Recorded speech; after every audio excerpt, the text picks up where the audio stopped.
ที่ซาวปืนแม็กหักลำขัดปอกโปรเจกต์ใหม่แหว่งหักลำขัดปอกสไตล์ของพอยเองบ่มีไผเหมือนและบ่เหมือนไผ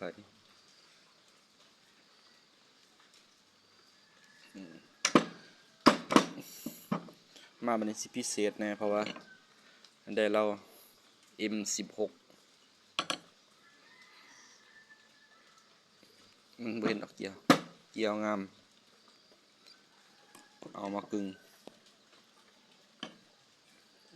งเรียบร้อยภายดินก็สิจักดอกเรา M16 ตัวนี้ได้มาอยู่หาหลานเราต้นเกี่ยวยังงามมันสิมาอยู่ในสุดหักลำเรา M16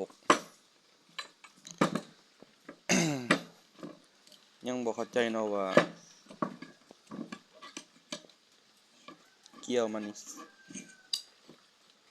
สามารถใส่เก็บเสียงได้บ่ใครมีความรู้คอมเมนต์บอกหน่อยเด้อ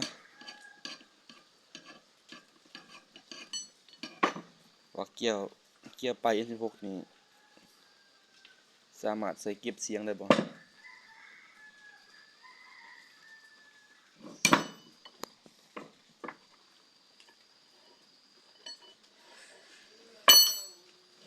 ตัวนี้ได้มาอยู่5 ล้านกีบเอามากึ่งเองเกี่ยวมันบ่เห็นดอกเกี่ยวนี่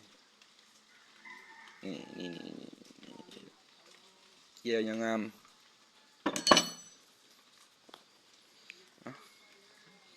ถ้าติดตามอัปเดตงานให้เบิ่งปัดแล้ว